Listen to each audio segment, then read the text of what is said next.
Gaur goizean Gasteizen Arabako kampusean Euskal Herriko Unibertsitateko ikasturteari hasiera emateko ekitaldia izan da. Bertan Inigo Urkullu lehendakariak eta sailburuek hartu dute parte, era berean, LAB, Steilas, Comisiones Obreras eta ELA sindikatuek kontzentrazio antolatu dute. Egoeraren aurrean zuzendaritza taldeari eta Eusko Jaurlaritzako arduradunei egoera horiek aldatzeko neurriak har ditzaten eskatu dute.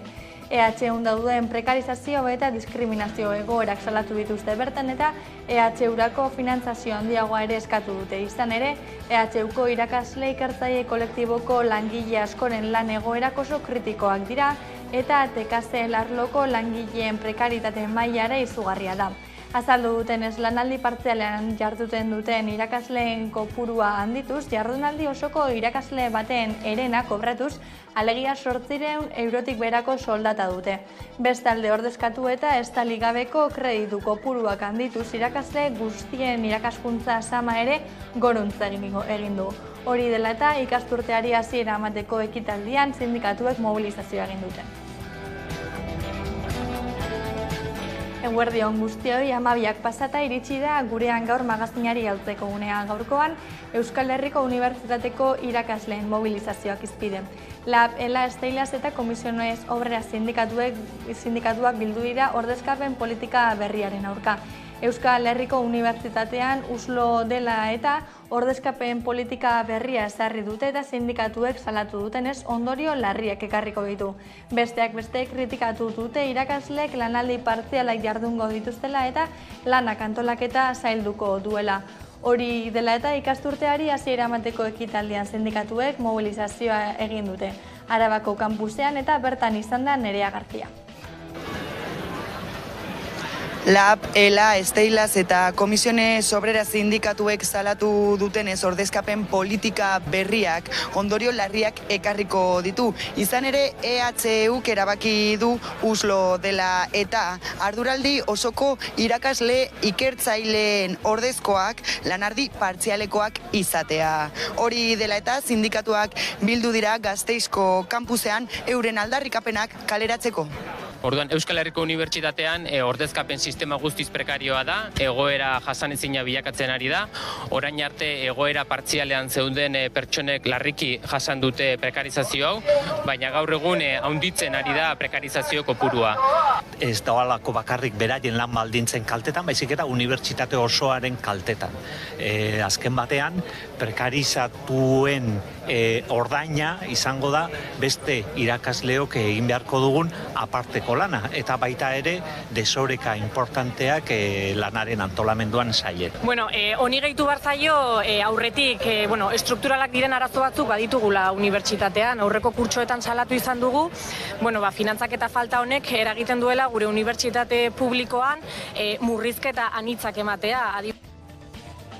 Hezkuntzarekin lotutea, Euskalgintzaren Kontseiluak eta Hezkuntza Komunitateko eragile nagusiek euskarazko eredu orokor inklusiboa eskatu dute. Hezkuntza legean euskara gehiago egotearen alde sinadurak bilduko dituzte eta sailburuak legebiltzar taldei helaraziko dizkieten hainbat hart ditzaten. Idurre Eskizabel Euskalgintzaren Kontseiluko idazkari nagusiak azpimarratu du sinadura bilketaren bidez Eusko Legebiltzarkidei eskatu nahi dietela hezkuntza legeak euskara eta euskal kultura ardatz izan ditzala. Hezkuntzak euskara gehiago behar du. Lema honekin sinadura bilketa abiatu dugu Araba, Bizkai eta Gipuzkoan Euskalgintzaren Kontseilutik. Euskara izan dadin hezkuntza sistemako hizkuntza normalizatua. Une honetan, Eusko Legebiltzarrean hezkuntza lege berria eztabaidatzen ari dira eta arduradun politikoei eskaera zehatza zuzendu nahi diegu. Euskara eta euskal kultura izan daitezela legearen ardatz. Araba, Bizkai eta Gipuzkoan eztabaidaren erdigunera etorri da atzera ere hezkuntza lege berria. Mintzagai izan dute jada agintari eta politikariek. Eta Eusko Legebiltzarrean testu horren eztabaida abiatuko da berriro datozen egunetan. Abagune hau baliatu nahi du Euskalgintzaren Kontseiluak lege horrek euskara gehiago izan dezan bermatu nahi duen sinadura bilketa abiatzeko. Izan ere, hezkuntza sistema funtsezko elementua da gutxitutako hizkuntza baten normalizazio prozesuan. Transmisioa bermatzeko bidea da, belaunaldi berriei euskara ematekoa. Laburbilduz, euskararen normalizazioan egiten den urrats bakoitza, urrats bat da demokrazian sakontzeko. Eta hizkuntzak hizpide izanik, Frantziak uko egin dio hizkuntza gutxituen Europako ituna berresteari beste behin. Lauren Bonitzetan ez da eragozten Frantziak hizkuntza gutxituen irakaskuntza eta sustapena bultzatzen jarraitzea. Frantziaren ondare kulturalak baitira. Hori ohiko diskurtsoa erabiltzea leporatu dio Alsazia elebiduna federazioko kideak.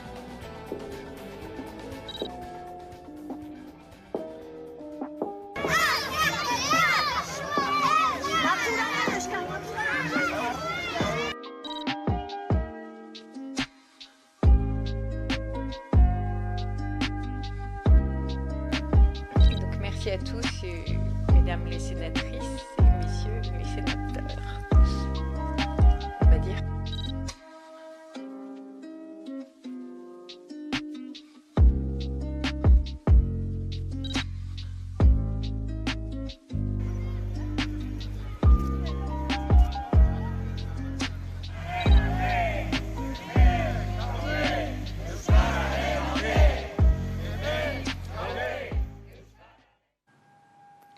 Eta azpiegituren bueltan badira hainbat albiste, Gipuzkoarantz egingo dugu orain, Udane Arbeo lankidearekin bat egiteko.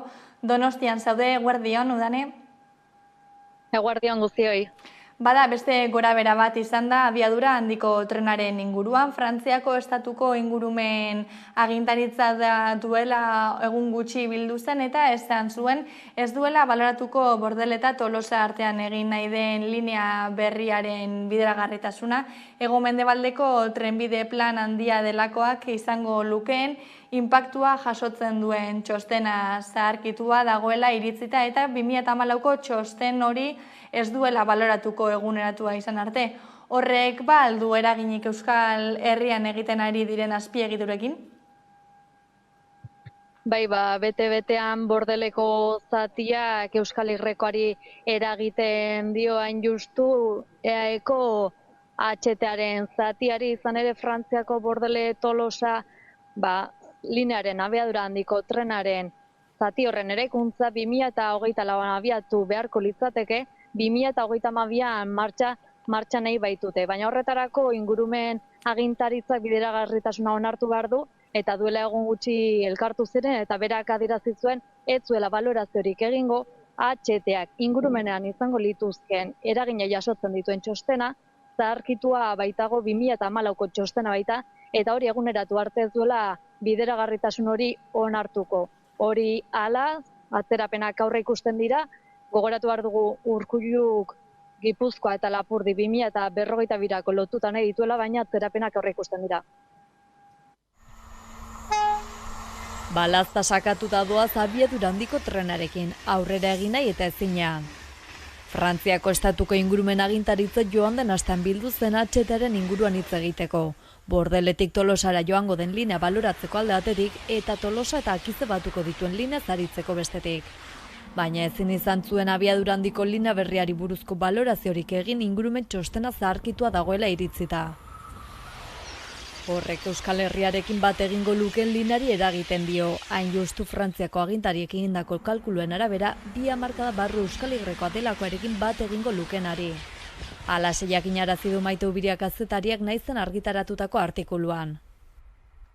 Ingurumen agintaritzak azaldu du proiektua aztertzeko aukeratutako perimetroa edozein dela ere, bai linea berriak Tolosatik iparraldera izango duen eragin zehatza, bai hego-ekialdeko trenbide plan handia, oro har ingurumena babesteko kodean agertzen diren hainbat gairi buruz jasotako erantzunak zaharkituta edo osatu gabe daudela.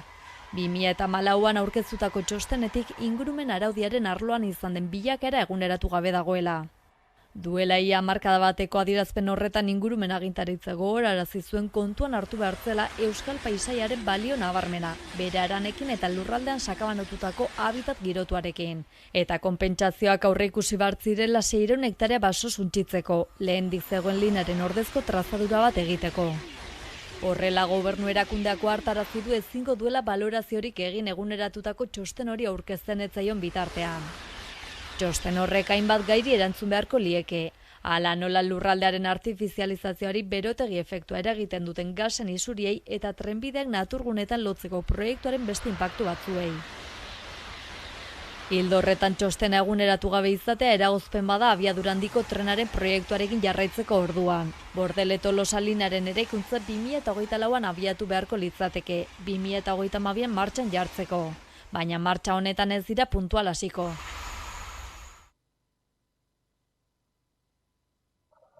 Zaldibarko auziari helduko diogu. Jaurlaritzaren gobernu kontseilu ostean Tapiak izpide izan du fiskaltzak Zaldibarri buruz Jaurlaritzari eskatutakoa garaiz bidaltzen ari direla, zer gehiago dakigu honen inguruan? Bai, Arantxa Tapia ingurumen sailburua ziurtatu duenez, bere sailak ez du jaso inoiz kexarik Zaldibarko zabortegiaren Luiziari lotutako informazioa fiskaltzari helarazterako orduan, eta beraz, atzerapen horien inguruko xehetasun horiek gezurtatu ditu, eta gai honetan gardentasun osoz eta lankidetzarako borondatez jokatzen ari direla adierazi du Tapiak, beti garaiz eta behar bezala. Gogoratu behar dugu Zaldibarko auzia oraindik irekita dagoela, izan ere Durangoko lehenengo instrukzio auzitegia Zaldibarko Berte Recycling arduraduna ikertzen ari da eta beste zenbait ordezkari ere ikertzen ari da oraindik, eta beraz itxita ez barkatu, irekita jarraitzen du. Aurreko ekainean ziren deklaratzekoak epaitegian, baina bertan bera gelditu zen, eta beraz oraindik irekita jarraitzen du, ikusi beharko da zer nora eramaten duen. Tanto desde la Agencia Vasca del Agua, desde URA, como desde la Viceconsejería de Medio Ambiente, se remiten y se siguen remitiendo toda la información que se solicita desde Fiscalía en tiempo y forma. Nunca hemos tenido una queja dado como consecuencia de que hayamos remitido algo tarde, todo lo contrario. Bestalde, zuzeu Donostian zaude, haizearen orraziaren tenisaren eta laperlaren emakitak iraungita daude eta ez dago luzapenik aurre ikusita. Honen aurrean udalak zein jarrera hartu du?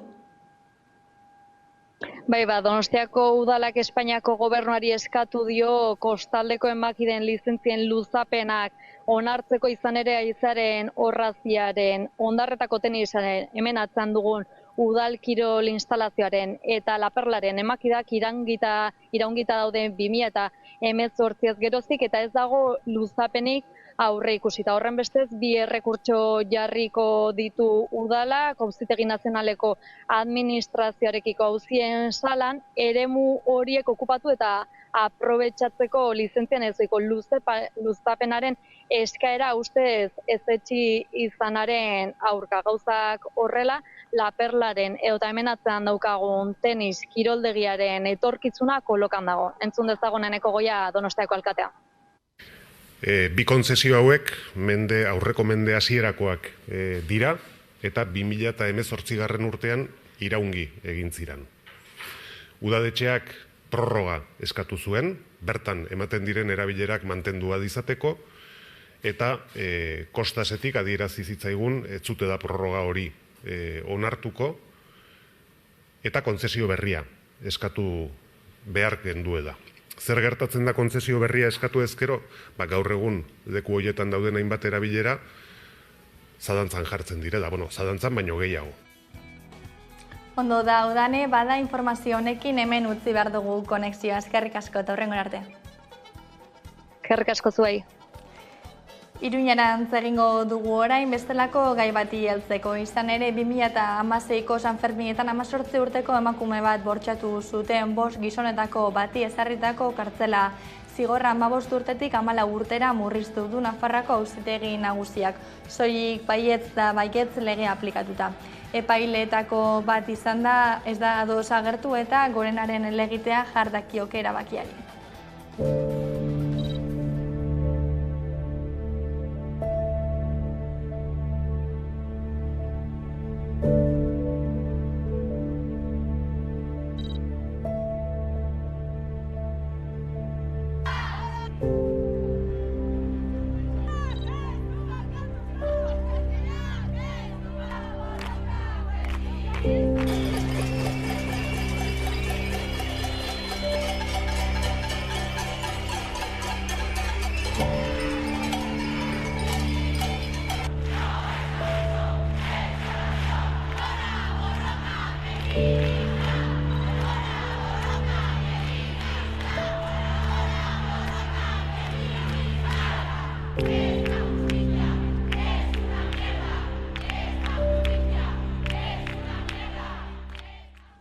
Iruñean baita politika gaietan, bigarrenez hautatu dute David Iruñerriko mankomunitateko lehendakari izateko, lau indarrek dute gehiengo osoa mankomunitateko batzorde orokorrean eta gobernu ituna zeinatu dute laurek.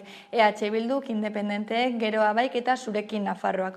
Gobernu talde bat osatu dute agintaldiko politikak eta hildo nagusiak adosteko eta programa akordioak hondakinen tratamendurako planta berria eta garraio publikoa lehenesten ditu.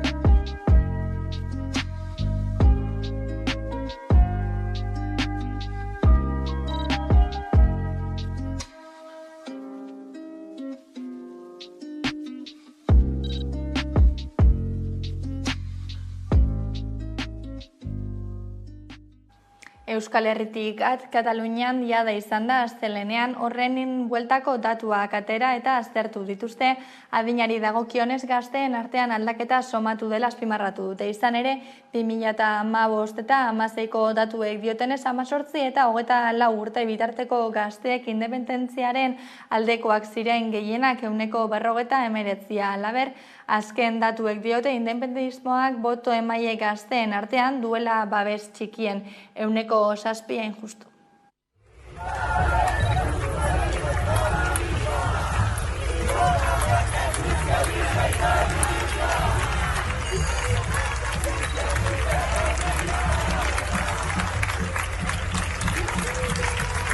Directa! Ni un pas enrere! Contra el feixisme! Acció directa! Ni un pas enrere! Contra el feixisme! Acció capitalistes! Anticapitalistes! Anticapitalistes!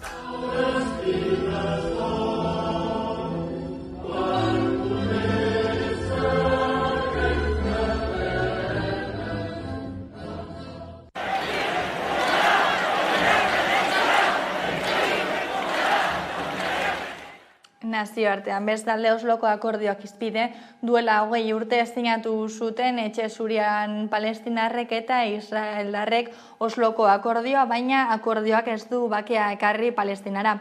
Bada denborak ematen duen perspektiba ikusita, uste orokorra da Osloko akordioek Palestina askatzeko erakundearen ahultasuna bilatu zutela Israelen alde egiteko.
Honekin kultura arlora salto, Koldo dugu kameraren beste aldean, eguerdion.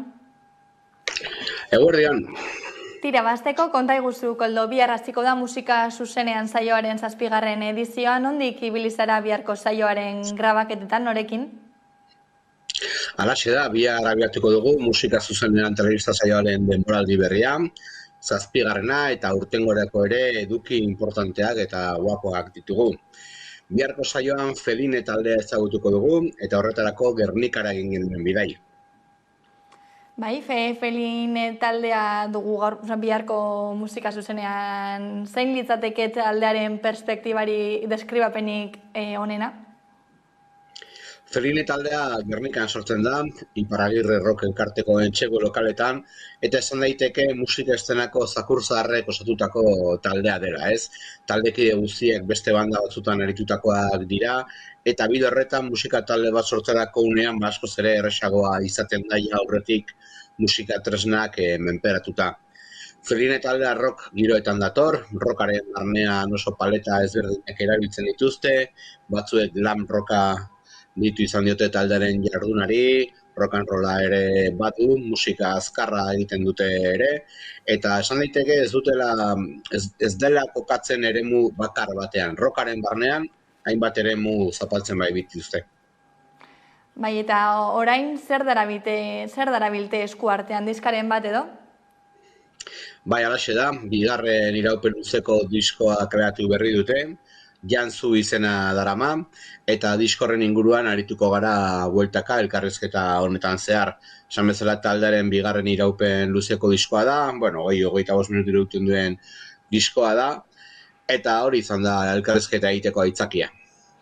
Eta 2. diska honetan zein hizkuntzatan aritzen dira orokorrean edo? Garapen bat egon da, taldean, lehengo diskoan inglesa zen nagusi eta euskarazko kantu pare bat agertzen ziren, eta diskonetako 6 kantuetan euskara da nagusi, euskara sortu dituzte kantu guztiak, eta euskara izango da diskonetako ardatz nagusia.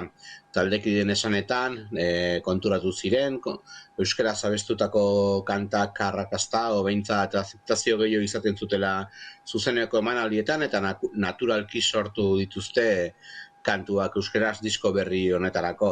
Taldearen beste aldare bat da, inglesez ere ondo moldatzen dira, zuzeneko kantu zerrendan bi kantuerak alderatuko dituzte, joko dituzte, baina disko honetan esan bezala euskara da hizkuntza nagusia.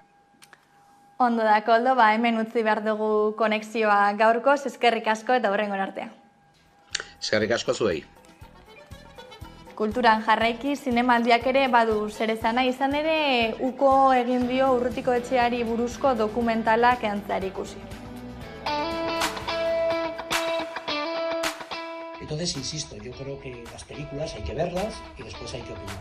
Jamás, mientras yo sea director del festival, vamos a blanquear al terrorismo y los asesinatos de ETA. Es decir, que nadie tenga dudas que la película no es eso. Eso es un documento muy interesante. ETA acabó hace muchos años y creo que es importante, y luego me da igual decirlo, luego me van a manipular las palabras como ya están haciendo en la web. No hay nada que justifique a ETA, pero hay cosas que explican a ETA. Las cosas no pasan porque sí.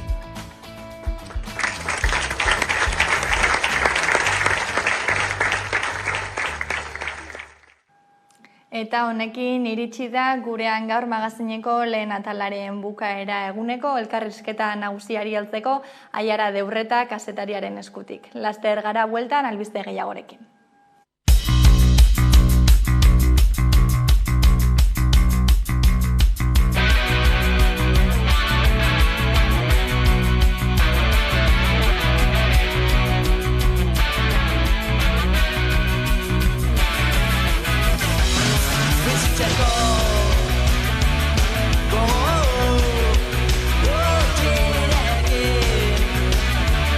Right after night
¡Claqueta! ¡Grabando!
Anso, vete de aquí, por favor.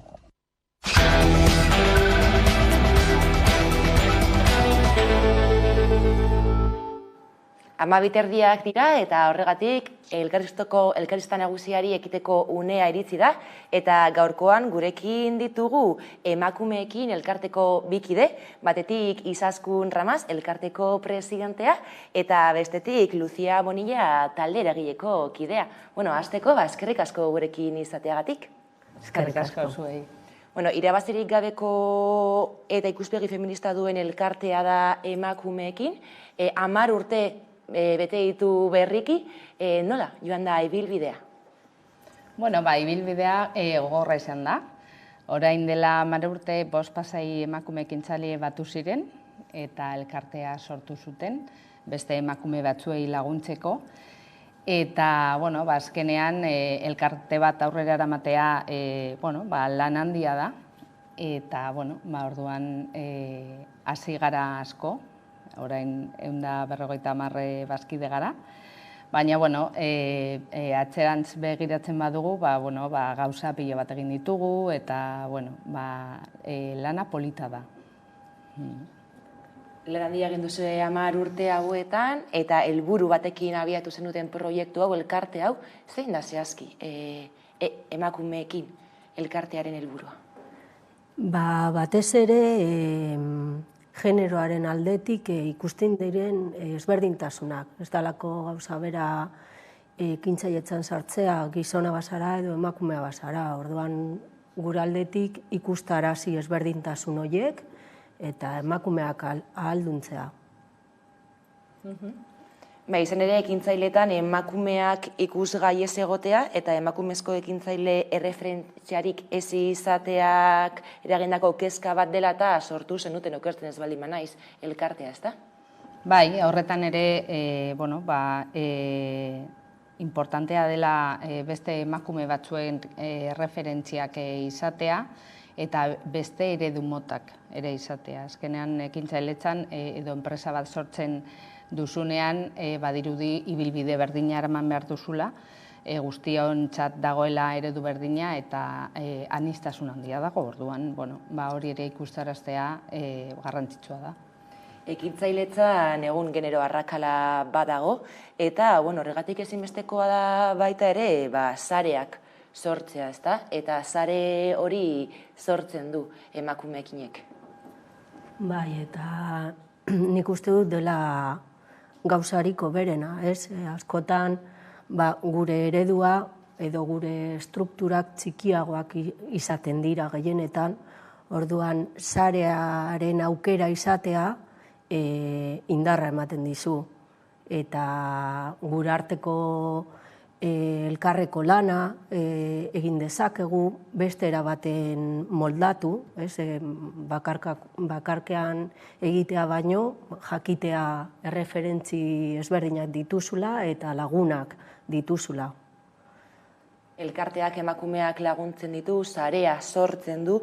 Izan ere, egun emakume eta gizonen artean, ekintzaileen artean, alde handia dago? Bai, guk uste dugu ezberdintasunak daudela. Gainera, egia da, pasadan urtean, manifestu bat aurkeztu genuela, datu batzuk hausnartzeko, uste dugu bereziki soldatarrakala handia dagoela, eta datu hori ez dakigu zein den, susmatzen dugu ezberdintasun handia dagoela, baina hori eskatu genuen datu horiek ere begiratzea eta hausnartzea gero ekintza zehatzak edo neurri zehatzak bideratzeko, ezta. Baina guk nahiko gauza batzuk ditugu identifikatuta gure prozesuan, ezta, enpresa sortzeko prozesuan. Ze gainera zuek ohartarazi duzue egun Araba, Bizkaia eta Gipuzkoan gaur-gaurkoz ez dagoela ekintzaileetan genero ezberdintasuna neurtzen duen inolako dokumenturik. Bada? Bai, bada. Behatoki bat daukagu hemen Euskadin, eta GEM informea egiten da urtero, edo bi urtero, nik uste dut urtero egiten dela, eta hor genero ezberdintasunak neurtzen dira. Eta gainera, datuak esaten dute emakumezkoek eta gizonezkoek iaia parekidean daudela enpresak sortzerako orduan. Baina egia da, hori beste datu batzuk behar ditugula errealitatea edo mapa osoa ikusteko. Adibidez soldata. Hori, zehazki zeintzuk diren, hori ezinbestekoak diren datu horiek edo. Bai, jakitea gizonezkoek zenbat kobratzen duten eta emakumezkoek zenbat garrantzitsua da. Ez da gauza bera, bai, ekintzaietan sartzen gara, baina gero, bai, beste enplegutan ikusten dugun bezala, ekintzaietan ere badago alde hori. Orduan neurtu behar da, gero beste neurri batzuk hartzeko eta emakumei beste laguntza batzuk emateko. Neurtzen bada, baina gabezi batzuk ditu, eta zehazki horregatik joan zineten legebiltzarrera eskari horrekin, eta ez eskari horrekin bakarrik, baizik eta zaintzari eta laguntza publikoari lotuta ere eskariak egin zenizkioten legebiltzarrari. Bai, beste eskaera izan zen diru laguntzen arloan, ze uste dugu bideratzen duten laguntzak askotan gako bat dutela, ze azkenean Europatik etortzen diren dirua edo beste erakundetik, azkenean gure strukturak Luziak aipatu duen bezala, txikiagoak dira. Orduan batzutan, bete behar dituzun hori gauzak ez dakit, adibidez, 10 lanpostu baino gehiago eduki behar duzu. Eta guk ez gaude, askotan. Orduan, azkenean diru laguntzen kanpotik eratzen zara, eta orduan beste proiektuak edo ez dakit, beste gauzak egiteko edo hasteko edo ez dakit, geratzen zara portxo bat hor kanpoan.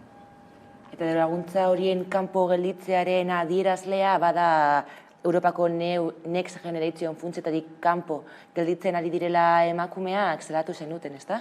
Hori adibide bat izan zen, hori neurtu behar da. Adibide bat da, ze azkenean Next Generation hori fondoak eta diru asko sartu zuten, orduan, adibide bat jarri genuen. Baina, diru laguntzak orokorrean neurtzea edo begiratzea behintzat, zen nortzuk hartzen duten hori, dirua. Lehen aipatu duzu emakume eta gizonen arteko genero arrakala handirik ez dagoela edo nahiko parakideak direla, baina zein da ekintzailetzan emakumeen perfila? Lehen esan bezala struktura txikiagoak gehienetan diru gutxiagorekin hasten gara. Nik uste dut arrisku gutxiago ere hartzen ditugula, ez dakit beldurra edo daukagun edo edo ziurragoak garela, ez? Eta bai aipatuko nuke, gero gure arteko lana, naizta enpresa txikiagoak izan, gero gure joera dela laguntza eskatzea edo elkartzea beste ekintzaile batzuekin proiektu handiagoetara joateko, ez? Edo sortzeko hori, ekintzaile ezberdinekin. Eta, bueno, ezberdintasun gehiago... Nik uste dut ere hori emakumeen artean eskuzabaltasuna ematen dela gehiago. Orduan, lan egiteko olako hori taldean edo sarean nahiko ohikoa izaten da. Aizpatasuna beraz badago mundu honetan, eta gero bestetik sektore teknikoetan eta industrialetan ere emakumeen ordezkaritza txikiagoa da, parekidea da? Txikiagoa da, baina arlo guztietan ikusten dugun bezala, erreferentzi falta hori ikusten da. Orduan, beti errazagoa da ikustea zaintzetako enpresak edo emakumekin harremantzea perfil teknikoagoak direnak, baina erreferentzi falta, uste dut dela. Bai, saiatzen gara ere, erreferenteak ikustarazten eta eramaten. Badakoago beste programa bat, beste herri batzuetatik etortzen direnak, eta hori, urrengo belaunaldiak beste referente batzuk izateko eta hori, arrakala hori gutxitzeko. Enpresa bat sortzerako orduan ezinbestekoa da dirua, hori argi eta garbi dago. Finantziazioa eskatzerako orduan, emakumeek arazo gehiago dituzte? Diru gutxiagorekin hasten gara. Hori normalean, hori datuen arabera, uste dut gizonek 26.000-arekin hasten dira, hori bataz bestekoa dena, eta emakumezkoek 16.000. Orduan, normalean, diru gutxiagorekin hasten dugu proiektuak edo enpresak. Lehen aipatu dugu, emakumeen enpresak edo apur bat txikiagoak direla, gero emakumeen artean oso orokorra dela sare bat lortzea edo ehuntzea, ez da? Emakumeen ekiteko modua orduan ezberdina dela esango genezake? Nik uste baietz. Gaina proiektuak ere ezberdintzen dira, nik esango nuke gizarte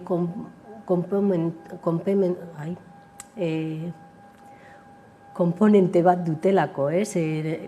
Gehienetan proiektuak dira edo eraldatzeko edo laguntzeko beste ikuspuntu bat dugu. Hori patriarkadotik etorriko da, suposatzen dut.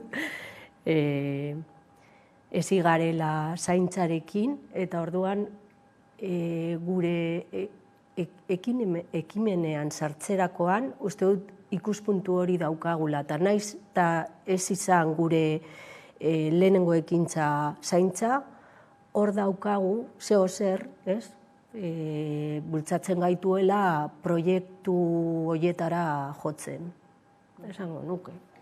Ez beti, baina askotan ematen da. Bai, azkenean emakume gizartean ez digute ekimena izateko eta holako gauzak aurrera eramateko. Orduan gero hori ere eragin egiten du autokonfiantzan, ez? Eta gero zure enpresan salmenta jarduerak egiterakoan hori ere eragina dauka. Ze azkenean beldurrak eta holako gauzak ere izaten dira. Horregatik, besteak beste beharrezkoak, ezinbestekoak dira erreferente horiek, ez da? Lehen aipatzen zenituzten erreferente horiek. Egun ekimenek, emakume ekinek, 150 bazkide inguru ditu, zer eskaintzen diezu bazkide horiei? Egiten ditugu hori, identifikatuta ditugun gauzak lantzen ditugu. Topaketak, tailerrak, formakuntzak, programak.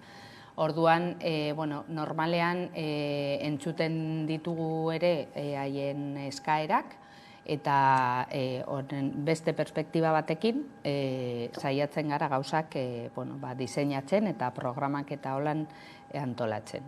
Egia esan da, hurrengo hilabetean hasiko da programa bat, Network in Progress, deitzen dena, eta horretan salmenta arloan aritzen dira tailerrak, egongo da mentoring, bakoitzak bere proiektua lantzeko, eta ere egoten dira saioak, beldurrak eta olako gauzak lantzeko. Eta hilabetero gainera okertzen ez baldin banaiz topaketak antolatzen dituzu, ezta? Lehenengoa izaten da, edo zero deitzen dana, lehenengo horretan jartzen ditugu aurrez zerekin aurkitzen garen, zein zailtasunekin aurkitzen garen, eta gero hori, hilabetero lantzen dugu olako gai bat. Normalean, elkarteko bazkide bat bideratzen ditu saioak, egiten ditugu dinamika kreatiboak eta metodologia parte hartzailea erabiltzen dugu ere, bakoitzak ere eta guztien esperientziarekin eta olako gauzarekin elkar banatzen duzunean, azkenean oso polita da eta beharrezkoa da. Laguntza eta sarea sortzen duzue beraz, eta Izaskun elkarteko presidente kargua hartu berri duzu, duela 3 hilabete okertzen ez baldin banaiz, nola joan dira 3 hilabete hauek? Beitu, 3 hilabetetik bi oporretan egon gara, orduan. Baina, egia esan da, azken urteotan Mirenekin egon naiz lanean, eta, Miren niretzako erreferente bat izan da, asko ikasi dut berarekin, orduan, nik uste dut ondo joango dela.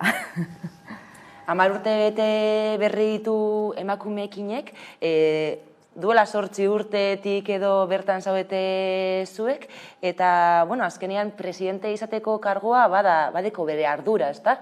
Nola hartu duzu kargoa, azkenean ardurakutzu hori badu? Bai, noski, eta hori, ikustarazten eta egon behar zara hor lehenengo hilaran, hor, apurtxu bat beldurrez, baina gogoz, ere, ez dakit. Azkenean, talde eragilean jende berria sartu da, eta, jarraituko dugu orduan hor lanean, taldean. Gainera, lan handia da, ze azkenean bakoitzak guztiak ditugu gure enpresak. Orduan, klaro, azkenean, da lan ekstra. Talde eragileen kasua aipatu berri duzu, eta zehazki Zuluzia sartu berri zara talde eragilean, nola joan dira hilabete hauek? Izaskunek esan duen bezala. Bi oporretan, hilabete bakar bat, baina gogoz. Gogoz urte hauetan jaso dudan guztia, erabat itzultzeko, eta gero uste dute bakoitza bere ikuspuntutik zertxo bait gehitu dezakela taldera. Orduan, zelan irtetzen den, nire ikasteko gogo handiarekin aukera ona dalako, ikusteko zelan egiten diren gauzak barruan, gero nire proiektuetara ere eramateko. Orduan, talde osoa berritu berri duzu edo? Talde osoa ez, baina sartu dira 4 pertsona gehiago. Eta beste batzuk, belaunaldiak dira, orduan batzuk atera dira eta beste batzuk sartu dira.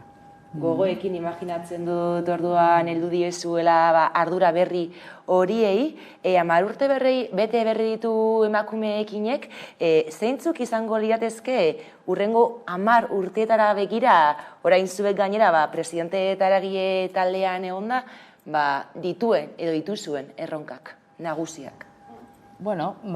Desberdintasunak, genero desberdintasunak murriztea, eta emakumekintzaiekin jarraitzea lanean eta ahalduntzea eta bere proiektuak eta enpresak hobetzea. Gero eta gehiago izatea, ez dakit, inpaktu osoa izatea emakumeekin, ez dakit. Bai, eta erreferentziak ere, referente berriak eman, gazteekin ere lan egitea, ez dakit. Igual normaltasun gehiagorekin ikustea emakumeak egin dezakegula eta gure artean lagundu. Orain artekoa, apur bat hobe, alba da, eta mantenduz, ere, lan handia egindalako 10 urtetan, niretzat da erronka izugarria hobetzea, orduan mantentzen badu orain artekoa, ondo ere. Emakumeok egin dezakegu eta horren adibide zuek zarete, ez da? Lucia, zuk Tu Pintas Mucho izeneko kooperatiba sortu zenuen eta Izaskun aldizuk Maiken okertzen ez bali manaiz. Hasiko nahi zurekin, Lucia, azaldu baldi guzu apur bat, zer den zure kooperatiba? Kooperatiba berria da, Ze orain arte nire ekintzaile proiektua neukan, eta beste emakume ekintzaile batekin elkartzen nintzen tailerrak emateko, eta orain erabaki dugu kooperatiba sortzea. Batez egiten ditugu tekniken bitartez egiten dugu. Orduan, era ezberdin batetik lantzen ditu. Prozesu hori orduan? Beldur askorekin. Zen naizta urtetan aritu ekintzailetzan, proiektu berria da, gogo handia daukate proiektu hau aurrera joateko. Horregatik, pur bat, hori, beldur horrekin, baina igual 3 hilabete barru galdetzen diazu eta dana martxan dago, da askoz ere lasaiago nago, ez dakit. Hasierek beti beldurra sortzen dute, eta zein izan da edo hasiera hortan topatu dituzun zailtasun handienak? Egia esan, nahiko errez egin dugula, egin genuelako pasan urtean formakuntza bat, eta han eduki genuen tutore bat, kooperatibetan lan egiten duena, eta bidea erreztu digu pilo bat. Bai, berak ere bultzatu gaitu asko pausu hau ematera, eta esan behar dut, izan dela beldurra, berriz ere proiektu berri batekin hasten zarelako, baina berez bidea laundu digute hainbat, eta gustora, oso pozik nago alde horretatik. Ez dakit erantzun dizudan. Gainera emakumeekin elkartea bidelagun izan da, imaginatzen dut askoz hobeto, ez da, izan dela prozesu guzti hori. Orain zurekin jango naiz Izaskun, izan ere Maiken kooperatiba sortu zenuen, azaldu aldi guzapurtzu bet zer den Maiken kooperatiba hori? Bai, ni ekintzailetza arloan mugitzen naiz, aholkularia naiz, eta mentorin eta programak diseinatzen ditugu. Orain, azken urteotan, kultura eta sormen arloan mugitu gara eta programentan, hor Getxon, egoten naiz Getxo Sormen Hub proiektuan. Eta baita ere, laizter, zabalduko dugu beste programa bat gaztei, Uribe Kostako gaztei bideratuta. Orduan, kultura emprendedora eta olako gauzetan formakuntzak eta mentorin eta olako gauzetan ibiltzen gara. Eta lehen aipatu diot baita ere Luziari, ez dakit, nora izan zen kooperatiba hori sortzerakoan prozesua, aurkitu zenituzten zailtasun handienak edo agian oraindik topatzen dituzuen noizbait? Kooperatiba, lehenengo ekintzailea izan ginen 2 pertsona gara kooperatiban eta bakoitzak ekintzaileak ginen. Orduan bakarrik da forma juridikoa hori aldatzea. Gainera hori berak aipatu duen bezala, hemen badaukagu Belen Barela elkarlanekoa laguntzen dizu pilo bat eta tramite guztiak eta gauza guztiak azaltzen dizu oso ondo. Eta, hasieran, azkenean dira bezeroak lortzea. Salmenten gauza aurrera eramatea, azkean egiten duzu, ez dakit, pagina web.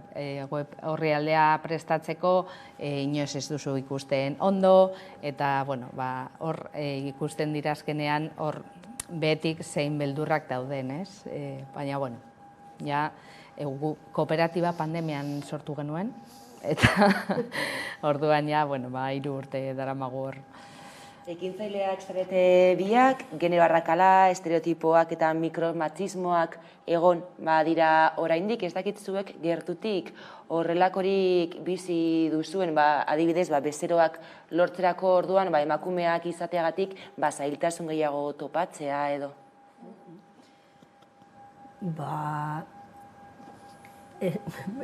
Bere solan etorri zait, eta esango dizut gehienetan, hitz egiten dudala beste emakumeekin.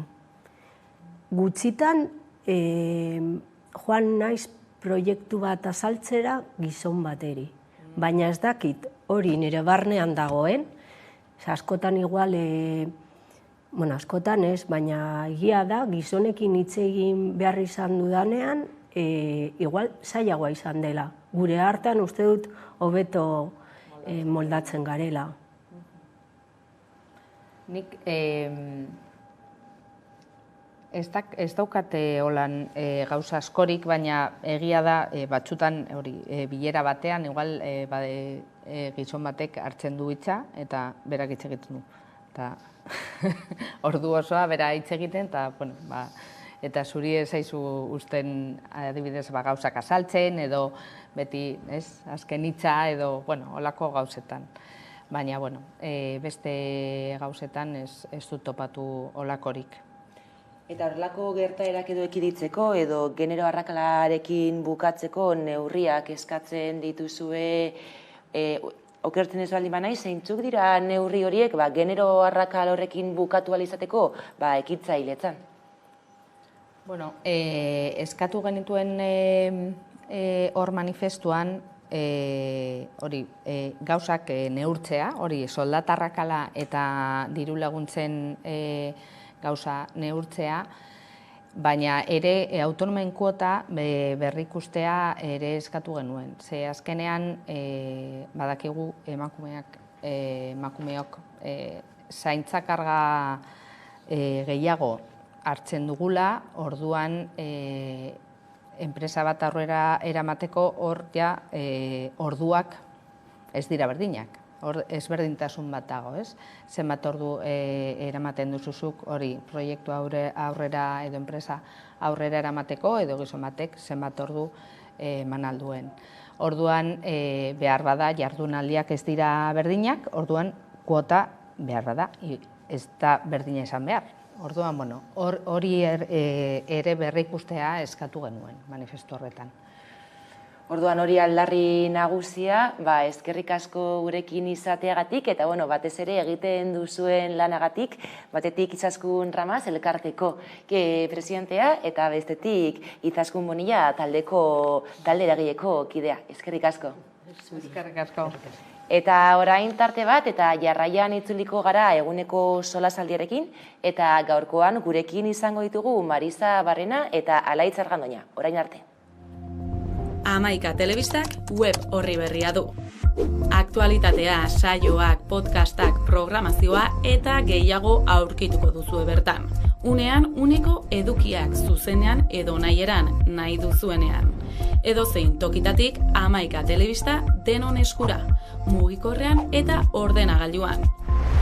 Etengabean eguneratzen den informazioa. Hemen hamaika.eusen. Haupadan hori, zugakoan enaz, eta animatu egiten dutzuet ez dira gai gure bideoklipa ikustera. Ez dira gai azkenean emakumeak sufritzen dugu zen hainbat bidegabekeri salatzeko abestia da, eta espero dugu gustoko izatea. Bezarkada bat.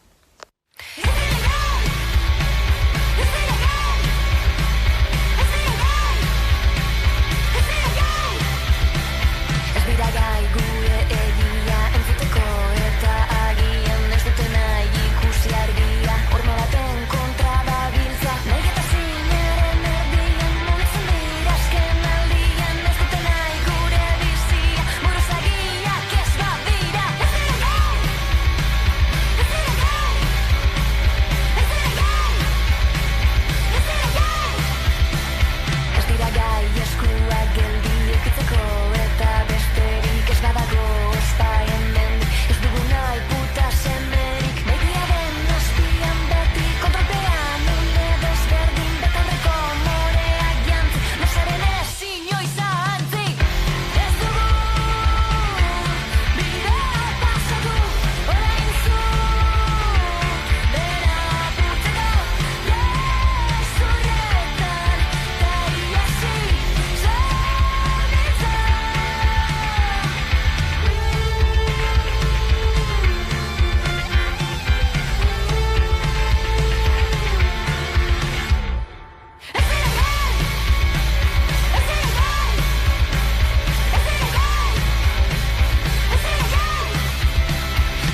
batak pasata iritsi da eguneko solasaldiari ekiteko unea, eta horretarako gaurkoan gurekin ditugu Marisa Barrena eta Alaitz Argandoña. Eskerrik asko gurekin izateagatik. Eskerrik asko gonbidapenagatik. Bueno, gaur 30 urte bete dira Osloko akordioa sinatu zenetik, edo hasi zenetik, ez da? Eta, duela 30 urte, palestinarrek eta israeldarrek Osloko akordioak sinatu zituzten, etxe zurian, ez da? Eta denborak ematen duen perspektiba ikusita, uste orokorra da, Osloko akordioek Palestina askatzeko erakundearen ahultasuna baliatu zutela, Israelen interesen alde egiteko, eta ondorengo gertakariek ere argi utzi zuten, Israelek ez duela inoiz izan, okupazio horrekin amaitzeko nahirik, eta, gainera bestalde, Amerikako Estatu Batuari eta nazioarteari dagokionez, euren interesen arabera, akordio hori sinatu zutela, ez da? 3 hamarkaden ondoren, gaur 30 urte, zein da egiten dugun interpretazioa? Nik uste dut egoera aldatu dela, eta igual momentu horretan ilusioa sortu zuela argi dagoela. Nik uste dut beste negoziaketan gertatzen den bezala, hor indar horrek aldatu denez, orduan pausuak ez dira ematen joaten, eta ere esango nuke sortzerakoan oinarrizko gauza batzuk kanpo gelditu zirenak, adibidez errefuxiatuarenak, eta orduan ez dagoenez, edo ez dugunez ikusten, edo ez da oso argi mahai gainean ikusten, benetazko borondote politiko dagoela, eta ez dutenez onartzen Estatu Palestinarra, nik uste dut emandako pausua hor gelditu zen, eta orain negoziateketaren ondorioak izan dira batez ere, etekinen, ez dakit nola esan, banaketa beste estatuen artekoak, ez? Ados nago, ez? Ikuste dute hasierako ilusioa behar bada, ilusioa behintzat, goikoen atletik agian, ez? Herritarrek ez dakitein besteko ilusioa egon zen, ez? Herritarren artean iritzi ezberdinak egon ziren, orduan ere, ez? Ez utelako ikusten akordu horretan, batuta zegoen euren askatasuna edo euren herritartasuna, ez? Baina, dudabarik zuk aipatu duzun bezala, ilusio bat sortu zen. 30 urte beranduago, aurrera barik atzera egin dela uste dut, baina nabari ez, ikusten ditugun egoerak azken boladan ikaragarria dira, ezta? Eta hori guk ikusten ditugunak, edo ikusten dizkigutenak, pentsa zer gertatuko denan bertan, ez? Eta orduan, aipatu duzun bezala, Alaitz errefuxiatuena, ez? Ezen batu, eta orain badago elkarte bat, justu hori errebindikatzen duena, eta hori bai lurraldetasuna, eta bai refuxiatuen egoeraz, ardurarik ez hori, pixka bat jartzen dute ardurarik ezak garai hartan eta gaur egun euren egoera, ez? Eta, hemen berrien ikusi dut datu bat oso interesgarri ditu zaidan, edo, deigarri egin zaidana, ez da? Inkestaren arabera, Palestinako gazteek 18tik 30 urte bitarteko gazteek esaten dute, ez dute bi estatuen konponbidea lehenesten, ez? Estatu bakarrean oinarritzen dute, 74%, ez? Palestina, orduan, ilusio guztiz ez da galdu, ez? Behar bada, egoera zailetan, batzuetan, indarra hartzeko, ez dakit, izaten dugu, erantzuteko nondik ataratzen dugun indarra, ez? Baina palestinarrek, hemendik ikusita, nola izan dezakete indarra, olako, ez dakit, proposamenak egiteko, edo olako ilusioak izateko, ez? Baina, gazte behintzat, 74%, esatu bakar horren, zera badauka, ez? Konponbidean ez dute sinesten edo itxarpen gehiegi, ez? Hori behintzate ulertzen dut hemen. Egun gainera nekeza da Israel eta Palestinaren arteko gatazkan konponbide baterako baldintzak atzematea. Ikusiko dugu bideo bat eta jarraian helduko diogu berriro gaiari.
gainera aipatzekoa da esatea Osloko akordioa deitzen da, etxe zurian sinatu zen, akordioaren izena eta sinaduraren lekua ez dator bat, orduan duela 30 urte, baita agian uler zitekeen, akordio horrek zuela askorako balio. Uste dut, gelditu dana, ez da izan hainbeste izena, baizik eta argazki hori, ez? Nik uste dut, argazki oso famatua izan dela, ez? Orokorrean jendea, aipatzen duzunean, ikusten duguna buruan da argazki hori, nik uste dut, horregatik jendea bai gelditzen da non gertatu zen edo nortzuk izan ziren hor papere garrantzitsuenak euki zituztenak. Ez, nik uste dut Osloa gelditzen da beste ez dakit mai batean, eta gero, bera komentatu duenarena dagokionez, zenolako ilusia, nik uste dut argi dago akordioa ez dela bete, behintzat osotasunean hori da. Orduan nik uste dut hor bizirenak erresistentzia puntu bat daukatela, konfliktua egunez egun zoritzarrez bizitzen ari direla, eta orduan nik uste dut behar hori daukatela, ez dakitaren ilusioa edo benetazko beharra gauzak aldatzeko eta konponbide bat sortzeko.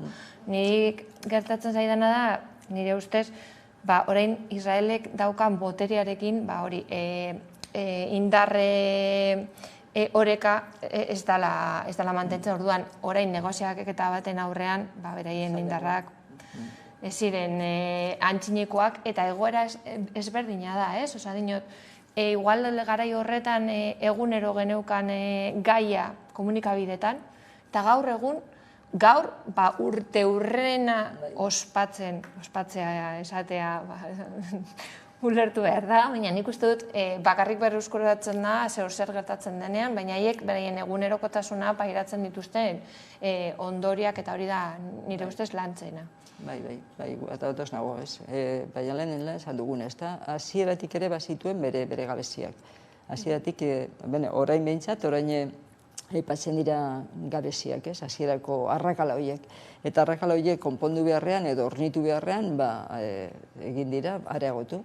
Eta Israelek gero eta indar handiagoa deko, eta zuk aipatzen duzun bezala, gero eta oihartzun gutxiago dauka gatazkak berak, ez? Palestinarren egoera negarrarri horrek gero eta ez dakit, bai edabideetan, bai orokorrean nik uste dut, bai zerbait gertatzen denean, alako larria edo ikusten dugu, ez? Baina igual sare sozialetan entak geriago mugitzen dira, ez? Behintzat irudiak, ez? Irudi negargarria batzuetan, ikusteak ere min ematen duenak, ez? Baina nik uste dut edabideetan orokorrean gutxiago ikusten dela, ez? Azkenean daukagu, zuk aipatu duzun argazki hori, ez? Argazki finko hori bezala daukagu buruan, ez? Baina, behintzat, zerak, ez? Antolatzen badabiltza, egun batil,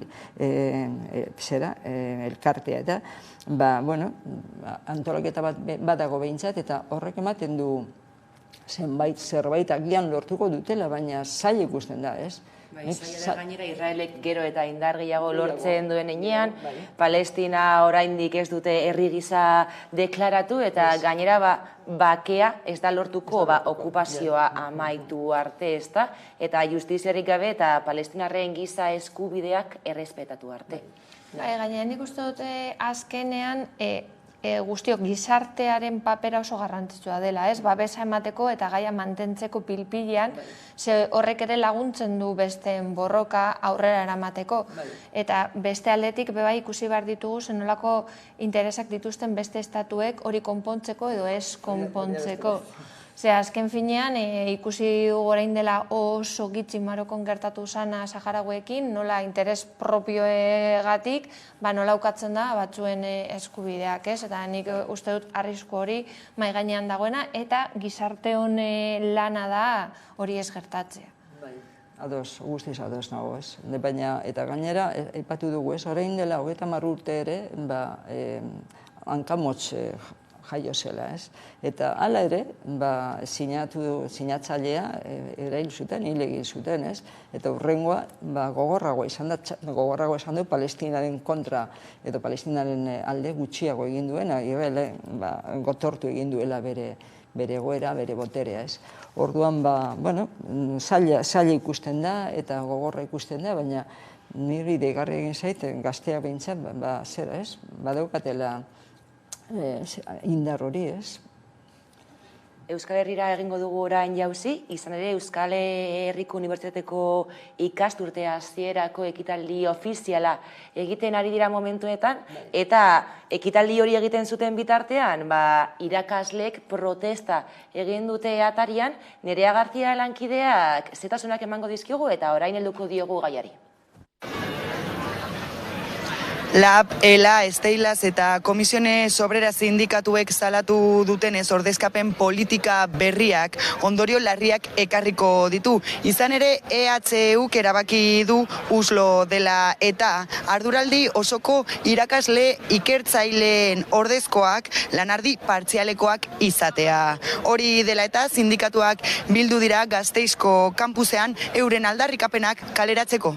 Orduan, Euskal Herriko Unibertsitatean ordezkapen sistema guztiz prekarioa da, egoera jasanezina bilakatzen ari da, orain arte egoera partzialean zeuden pertsonek larriki jasan dute prekarizazio hau, baina gaur egun handitzen ari da prekarizazio kopurua. Ez dagoelako bakarrik beraien lan baldintzen kaltetan, baizik eta unibertsitate osoaren kaltetan. Azken batean, prekarizatuen ordaina izango da beste irakasleok egin beharko dugun aparteko lana, eta baita ere desoreka importanteak lanaren antolamenduan saiek. Honi gehitu behar zaio aurretik estrukturalak diren arazo batzuk baditugula unibertsitatean, aurreko kurtsoetan salatu izan dugu, finantzaketa falta honek eragiten duela gure unibertsitate publikoan murrizketa anitzak ematea. Protesta ikusi dugu gaurko egunean, ordezko irakasleentzako 800 euroko soldatak ezartzen hasi dira dagoeneko EHUn, eta gainera gaipatu dute, orain ordezkoek lanaldi murrizketa izango dutenez, soilik ez ordezkoentzat, baizik eta EHUko irakasle guztiei eragingo diela neurri horiek. Azkenean ikusi dut hor dena ez, publikoaren, publikoa daukagula beti kolonkan eta kaltetua, ez da? Nik uste dute bai unibertsitatean, bai beste arloetan, ez? Azkenean publikoa non geratzen da, ez? Irakasleek espadute baldintza duinetan lan egiten, irakasleek edo zein langilek espadu baldintza duinetan lan egiten, nola motibatuko ditu, nola emango ditu bere eskolak, eta gainera horra aipatu duena, ez? Sarritan hori irakaskuntzan gertatzen da, ez? Batek egiten ez duena, bestaren bizkarrera joaten dela, bestaren motxilara joaten dela, ez? Eta orduan, lankarga horrekin ezin da gustora egin, ezin da behar bezala lan egin, ezin da kalitatezko irakaskuntzarik eman, ez?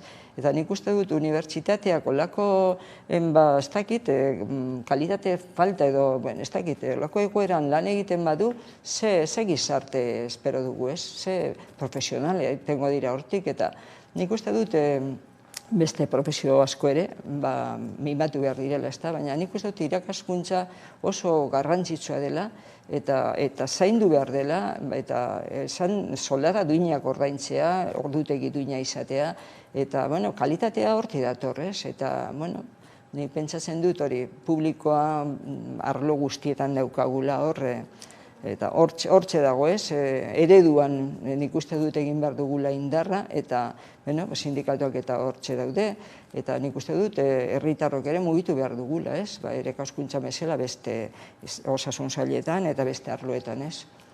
Guztiz ados hori izango zen nik aipatuko nukela, ikusten ari garena da, nola zerbitzu publikoen murrizketak dauzela, eta nola aipatzen duten ez da gaur egungo gauza bat, baizik ematen du dino da gauza bat prestatuta dagoena edo bide bat ez dakit privatizatzeko edo baina klaro, pentsatu behar dugu lako zerbitzu publikoak eta hezkuntza bebai, noski, zenolako arrakala sortzen dutela pertsonen artean, zenolako jendea ordaindu alduen hezkuntza pribatu bat, osasungintzan gertatzen den bezala, eta zenolako arrakala sortzen dena, eta gero ez dira bakarrik lan baldintzak, baizik eta zenolako inpaktua daukaten lan baldintza horiek benetan zerbitzuan, hezkuntza beran eta gure gazterian, zenolako hezkuntza bermatuko dugun, hor dausenak lan egiten, kriston lankargat dituztenak ratioak handitzen baldin badira, eta ez badaude gustora, gainera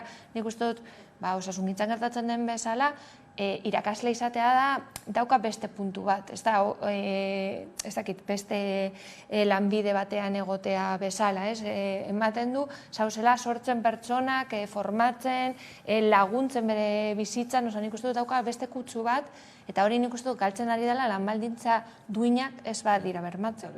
Perkaritatean bazaude lanean, ze maila egingo duzu, ze motivazio daukazu, ikusten duzunean alako mespretxo tratatzen zaituela azken batean administrazioak, zuk azken batean elikatzen duzun administrazio horrek ze pau ematen dizun, orduan nik uste dut hor mugitu beharra dugula, ez bakarrik haiek, hori denon gandaukala eragina, zuk aipatzen duzuna, irakasleen lana, igual nik irakasle izan naizelako, baina irakasleen lana oso garrantzitsua da, txiki-txikia direnetik, gure umeak horre usten ditugunetik, unibertsitatea heltzen direneraino, eta hor, irakasleak ez badute behar bezala tratua jasaten, hor azken baten, holako lan baldintzetan lan egitea azken baten tratu txarra ematea da irakaslei, eta gero ikerkuntzak ere garrantzia dauka, eta ikerleak ere, ikertzaileak ere nola tratatu dituzten dina soldat aldetik,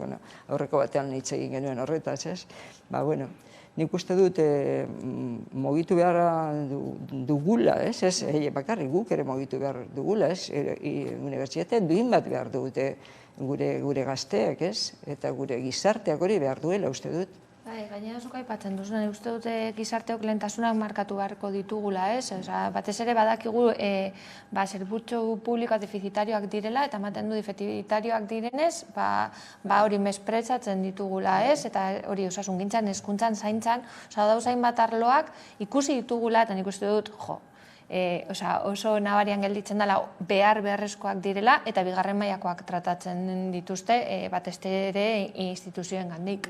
Baina zuk aipatu duzuna, azkenean zer eragin dauka horrek, dirua daukanak, eramango ditu pribatura, joango dira unibertsitate pribatura, hemen gora, edo New Yorkera, edo ez dakite nora, Gaina, ondorioak nik uste dut ikusten ari garela, orain gauz hezkuntza hitzarmen edo hizkuntzaz hitz egiten, eta ikusten da zenolako arrakalak sortzen direla, gero hizkuntzaz hitz egiten dugunean bebai zenolako ondorioak dakartzera, dana dago lotuta, eta hori ikusten da benetan instituzioen lehentasunak zeintzuk diren, eta bebai nola tratatzen ditugu gure gazteria eta bebai gure adineko jendea, da bigarren mailako pertsonak izango balira bezala, nik uste dut dagoela helduzentrismo bat, eta besten eskubideak bigarren mailakoak izango balitz tratatzen ditugula.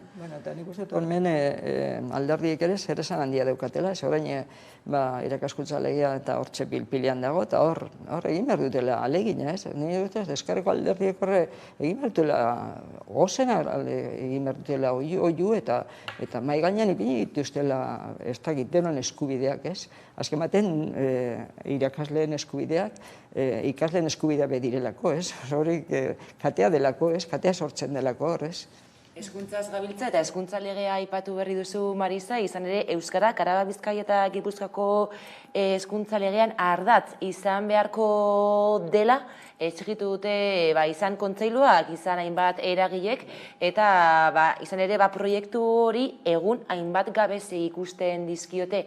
Bideotxo bat ikusiko dugu zetasun gehiagorekin eta jarraian helduko diogo gaiari. Araba, Bizkaia eta Gipuzkoan eztabaidaren erdigunera etorri da atzera ere hezkuntza lege berria. Mintzagai izan dute jada agintari eta politikariek. Eta Eusko Legebiltzarrean testu horren eztabaida abiatuko da berriro datozen egunetan.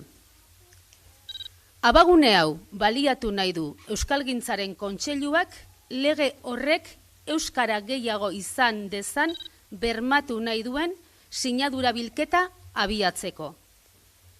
Izan ere, hezkuntza sistema funtsezko elementua da gutxitutako hizkuntza baten normalizazio prozesuan. Transmisioa bermatzeko bidea da, belaunaldi berriei euskara ematekoa. Laburbilduz, euskararen normalizazioan egiten den urrats bakoitza, urrats bat da demokrazian sakontzeko. Ikusteke dago azkenean, hezkuntza legea onartzen den edo ez, hauteskundeak ditugulako atarian ikasturte honetan, baina argi dagona, hainbat eragileek eta kontseiluak argi eta garbi adierazi dutena, euskara izan behar duela erdigunea, ezta? Eta horrez gain, azken batean, ezinbestekoa da hezkuntza euskararen normalizazio bidean. Nik uste dut, kontseiluak hori esan badu, edo kontseiluak hori esan du, eta uste dut hor sartu garela, ez dakit sinadura bilketetan, eta movimentua badagoela, ez da? Orduan, hor gabezi bat ikusten duelako izango dela, ez? Edo, ez delako behar bestean, uste dut, sakondu puntu hori ez dagoelako, argi balego, zinatek egongo sinadura biltzen, eta kontseiluak ez eluke agotxori horrela jasoko, ez da? Nik uste dut, alderdiek kontutan eki beharko luketela, reivindikazio horiek eta oio hauek kontutan eki beharko lituzketela, eta lehen esan dudana hor finko egon behar dutela, ez da?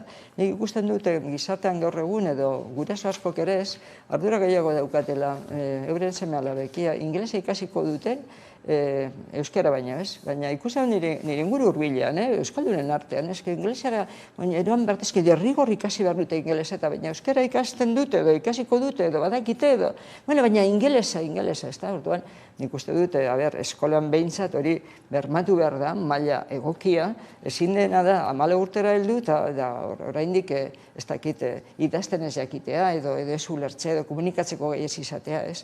Uste dut, eskolak hori bermatu behar duela, eta zalantza barik maila batekin atara behar direla. Baina nik hori ikusten dut beste ardura hori, ez? Ingelesaren ardura, eta egun hauetan ikusi dut globoan, munduko globoan, ingelesa azken baten non egiten, zenbatek egiten duen, eta beste hizkuntza batzuk, ez? Ikustekoa da, ez? Zelan liluratzen gaituen ingelesak horren beste? Deno jakin nahi dugu pizka bat, ez, ingelesa eta beste hizkuntza batzuk ere, baina zenbat liluratzen gaituen eta euskerak ze ardura gutxi ematen digun, ez? Bai guraso askori, eta bai esangurotin nire kasuan, aitonamon askori, aititxamam askori, bez? Ingelesa ikasi behar dute unek, nahi eta ez. Eta euskera, orduan nik uste hezkuntza lege honetan, hor gogor egin behar dela, hor berri esaten dut, guk ere badeukagula zer esana, guk herritarrok, oinez ibiltzen garen herritarrok bere, ez da, badeukagula zer esana, eta alderri zer esanik, ez, horre, ezin dute edo zer sinatu, hauteskundea badatoz, baina guk ere emango dugu gure botua, edo ez dugu emango, ez, esango, ekiko dugula guk ere, jakingo dugula nori eman edo nori ez, ez, eta hezkuntza publiko duina eta euskalduna defendatu behar dela. Ezin dela edo zer sinatu. Aipatu duzu, ez? Euskaraz hitz egiteko eta ulertzeko gaitasuna, izan ere orain arte batxilergoa bukatzen zenean ikasleek bedi maila hori zeukaten izatez, baina gero errealitatea guztiz bestelakoa da. Nik uste dut praktikatzunera joaten baldin bagara, ez dute erabiltzen eta gaina daukaten harremana euskararekiko, ez da izan beharko sana, ez? Ikusten dut ikasgai moduan, ikastetxetan erabiltzen den gauza bat, baina ia patiora jeistean ja hasten dute, edo lagunekin egoterakoan, nik uste dut ez garela izan kapasak, eta nago esaten gizarteok, trasladatzeko hori hizkuntzaren beharra eta zenolako lotura daukan gure izaerarekin. Igual, bizi izan genituen besten egoera batzuk, non, ez dakit, ukatu azala edo suposatzen zuela aldarrikapen bat, zure egunerokotasunean, nik uste dut beste era baten hartuko lukete, baina horren ikusten dute, karga bat izango balitz moduan, edo ikastetxearekin lotura zuzena daukana, eta orduan ez dute hartzen gogoz, beraien aizealdietan edo beraien jaietan, eta gero nik legeari dagokionez nik uste dute parte hartze gehiago espero nuela, agente ezberdinak dauz hor, ez da bakarrik instituzioak, baizik eta dauz irakasleek, dauz gurasoek, dauz ikasleak, nik uste dut ikasleeko asko esan beharko dute horretaz, eta guztion batera egitea holako lege bat, baina horretarako nik uste dut denbora behar dela, lasaitasuna, eta hauteskunde ez hauteskunde. Ibiltzen garenez, ematen du ez dela, ematen behar den ez dakit, eztabaida edo lako mai inguruan, jende guztia, jende ezberdin guztiek zeo zer esateko lekua edo momentua euki halko luketen. Partaidetza zabalago izan beharko zukeela uste dut duda barik, ez? Eta gero, agian zuek umea zineten garaian, ze telebista ikusten zenuten, ez? Zeuden programak orain baino gehiago zeuden euskeraz lehen. Hori da bitxia, ez? Hori digarria da, zenitzikian nintzenean, beti EITB bat ikusten genuen, baina egongo gaztek egia da gaur eskaintza zabalagoa egonda, zailagoa da euskaraz ikustea do. Baina nik ez dut uste kalitatezko marrazki bizidunak edo umeentzako telesai asko ditugu nik egun. Gutxiago daukau, horregatik ez ari gara pantailak euskeraz eskatzen ere, ez? Ez da dut, gutxiago ere badago eskola. Ume horiek edo gazte horien non daukate euskerarekin harremana eskolan, orduan eskolako zerbait da euskera, ez? Orduan, eskolatik kanpo zer, eta gero referenteak, ez? Referenteak zer referente daukate. Egun hauetan ikusten da asko, ez, kritikak, ez? ETB bian.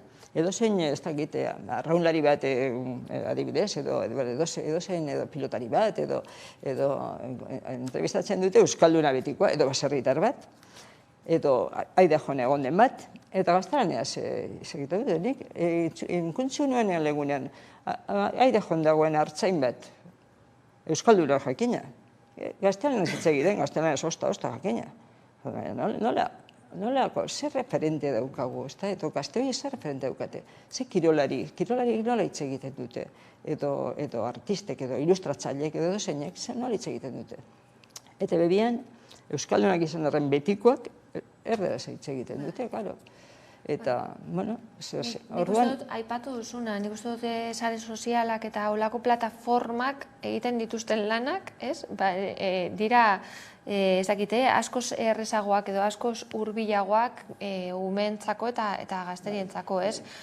Telesail bat baldin badekoz eta aukera baldin badekoz euskeraz ikusteko, pues igual, klikatuko duzu edo sare sozialetan ibiltzean baldin badaukazu aukera egiteko euskeraz, klikatzen duzu eta gero ohitzen zara zure egunerokotasunean euskera egotea, ez?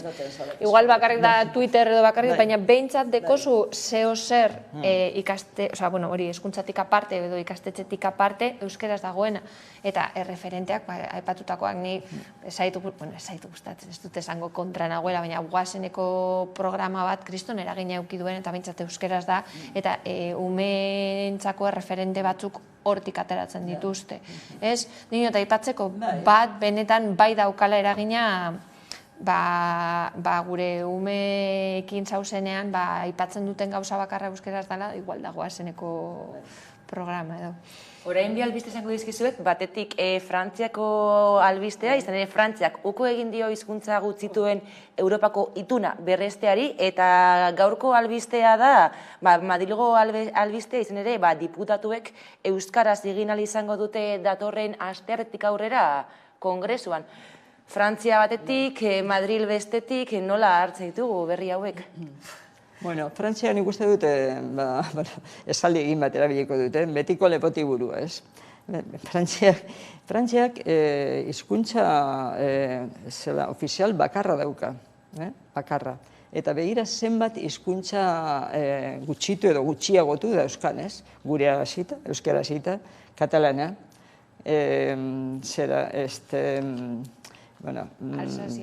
Bretainiakoa. Eta, hainbeste hizkuntza gutxitu dauzka bere esparro, bere territorioan esan dut, baina hizkuntza ofiziala bakarra dauka. Gero esaten dute, hori ez dugu baimenduko, baina gero irakaskuntzan bai, eukiko dute aukera. Baina ze aukera, ze baldintzatan, ze laguntzarekin, ez? Nik alsaziakoak esaten duen bezala, pentsatzen dut ez, hori azken baten betikoa da ez, betiko posea da hori esatea, hemendik ez, baina bestetik bai ez, pizka bat leuntzeko edo. Baina uste dut, hala ere, momentu honetan, Ipar Euskal Herriko euskaldunak, euskaltzaleak, ikusten ditut inoiz baino tinkoago eta indartsuago Eta horrek, esperantzari lehio bat, esaten den bezala, ez? Bai, esate bateko azterketak erribindikatzerakoan, azterketak euskaraz egitea, edo kaleko mobilizazioetan, ez? Lehen batzuetan esaten genuen epelagoak zirela iparraldekoak, hori esaten genuen. Gure gaztea ginean behintzat hola esaten genuen, baina orain ikusten ditunik indartsu daudela, gogotsu daudela, eta hortik behintzat, txaropen bat, bai. Madrilera begira, eskubidea izatea ondo dago, ez? Edozein forotan eskubidea izatea ondo dago, orduan, behintzat gure ordezkariek ere jakin beharko dute euskaraz agian. Dinot, ez dakit, hori da nik egiten dudan gogoeta bat. Eta gero beste, esan da asko, baina Madilen bai, baina Nafarroan, hori da beste gai bat, pilpilean egoten dena, Nafarroan oraino falta zaigu gure bermea, eta Madrilen ondo etorriko da, hizkuntza hanbe foro eukitzea ondo dago, hori bere, zuk aipatu duzun bezala, hauteskundeen barruan dago, baina, hauteskunde kanpainetan gauzatxoak lortzen alegintzen gara denok, ez? Bai, gertatzen dena da, ez dudala uste, dala momentu egokien aholako gauzak egiteko. Nik denboraz gustatzen zait gauzak egitea, eta benetan borondate bat egotea, eta ez egotea azpijokoren bat horren atzetik, ez? Aholako pausoak ematerakoan den, hori azpijokoren bat mugitzeko botoa, eta ez benetako borondatea dagoelako. Ni horregatik aipatzen dut beti hauteskundena, hainbat lege batzuk mahai gainean jarri dira azken bola honetan, eta ematen du, joaten dira alde batetik edo abiadura aldatzen dela hauteskundeak direla. Atoz nago, baina bestalde batzuetan... Aprobetxatu behar dela, erabili dugu ere, esateko, hauteskundea datoz, eskadezagun hori, zagian lortuko dugu, ez? Hori ere egin izan dugu, eta dinot arlo batzuetan. Eta, nik uste dut, pausoak ematen direnean, gure hizkuntza han ere entzutea ondo dago, ez? Horrek ez du esan nahi, beste guztia eginda daukagunik, ez? Lehen aipatu duguna, han egin eta hizkuntza legea, koixo egotea, edo Nafarroakoa horre egotea dagoen bezala, eta Nafarroan dauzkaten jarrerak izatea, kontra esan batzuk baditu, ez? Azken batean, Madrilen daudenak eta Nafarroan daudenak agintean, ez? Batzutan igual ausardia falta susmatzen dut, ez? Non leku batean ikapasak garela ez dakizen aldarrikapena egiteko eta beste lekuetan ikusten dugunez gure interesan kolokan dauzenak jaisten ditugu edo moteltzen ditugu gure aldarrikapenak. Azkenan lehentasunari zeri ematen diogun da kontua, ez da? Non jartzen dugu lehentasuna, ez? Horretaz emakumeak asko daukagi, asko dakigu, ez? Hori bai, baina gero, ez? Lehenengo eta gero, gu beti gero. Euskararik inen batzuetan hori pasatzen da, ez? Inork ez egun esan errez esango zenik, eta... Baina, Bestelako gai batzuei helduko diegu orain, izan ere, ohiko bilakatu da gaixotasuna amiantorekin lan egin eta hil ondoren aitortzea. Duela 2 aste badibidez, Kafek Beasaingo 3 pabelloi itxi zituen aldi baterako amiantoagatik. Urte askotan, amiantoarekin lan egin duten lagunen elkarten eta zenideen salaketen bidez, epaiak iristen ari dira, eta azkena zehazki, Gipuzkoako gizarte segurantzak, Pasaiako portuan, Alge Pozan eta Bilabak paper enpresan egindako lanak gaixotasuna eragin duela aitortu du. Eta gaiari heltzeko pantailaren beste aldean dugu, Jesus Uskudun, Azbiami amianto kaltuen plataformako kidea, kaixo Jesus? Kaixo, egunon. Aipatu dugu, ez? Ez da kasu isolatua, ez da, aitortu dute eta askotan hilostean gertatzen da, baina beste askotan, kasu horiek ez dira inoiz aitortzen. Juan Carlos Puertasen historian arazo larri badago.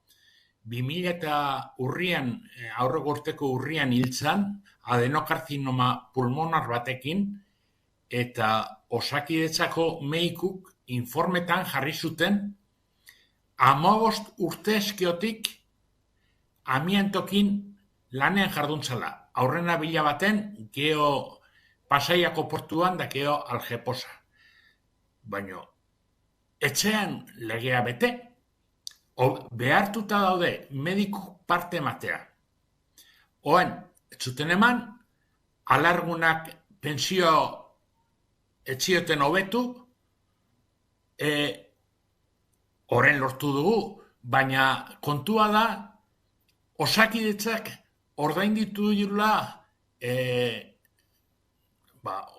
gastu sanitario guzik, eta beste aldetik eskutuan gelditzen dela gaitz horiek prebentzio hartzeko neurritan.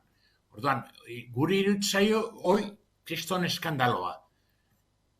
Datorren ostiralean, Gasteizen dakau berdin beste elektrizista batena 2019an hiltzan mesotelioma pleurako minbiziakin eta jardutezan udaletxeko kalderak eta polideportiboko mantenimentuan amiantokin antxe ere biltzezun.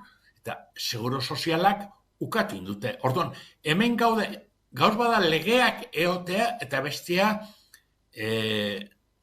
resoluzio egiteko orduan tapatzea eta ukatzea joten diela, negazionista pilo badaolako. Gainera, amiantoak kaltetuen platformari esker, Euskal Herrian 56 minbizia aitortu dituzue gaixotasun profesional gisa.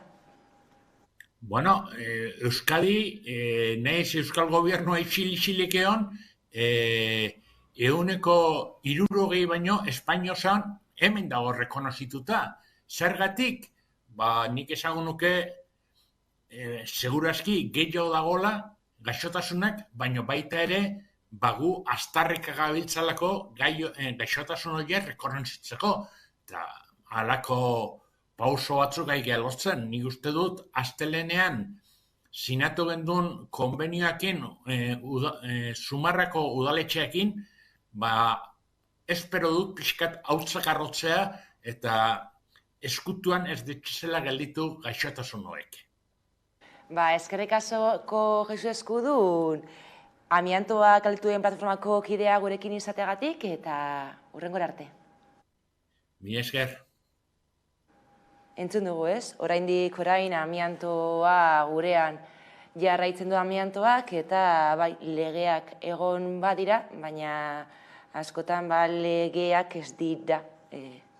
Behar den bezala bermatzen, Nik uste dute gai honekin gardentasun falta dagoela, jendean nik uste dut informatuta egon barko dela, azken finean amiantoarekin bizi gara, batzuk hurbilago daukate, batez ere langileek, nik uste dut pairatzen dute parte txarrena, eta gero bebai biztanleok, orain dela gutxi Bilbon Euskal Museoa reformak direla eta batean atera da, amiantoa zegoela, eta ez dakigu nola egon garen informatua, zen nolako pautak eman dituzten zure etxetik ez jasotzeko hori, nik uste dut hori gardentasun falta dagoela, eta gero betikoa, dala gauza bat erdiskututa egon dala, mamu bat bezala tratatu dugula, eta ondorioak ez direnez ikusten urteak eta urteak pasatu arte, batzutan oso zaila da lotura zuzena egitea, gero behin bezala ez dakit aurre egiteko edo, eta eskertzekoa da olako elkarteek egiten dituzten lan. Justizia da zolaitz. Nik uste dute hori, gardentasun falta, informazio falta, gu zer pentsatu dugu hori behar bada, ez dakit ez, ni Durango bizina ez, eta arazo handiak egon dira beti amiantoarekin, batez ere fundizioaren inguruan ez, baina beti pentsatu dugu fundizioko langileen arazo bat baliz bezala, eta guri eragingo espaligu bezala, ez da? Eta nik uste dut, gizarte moduan zuk aipatu duzun gardentasun faltagatik, informazio faltagatik, ez gailak eskatu honetaz, edo, ni behintzat ez dut ikusten nire inguruan honetaz keskarik egon denik, nahiz eta hurbil dauzkagun fundizioak, ez? Etxe kontran dauzkagun.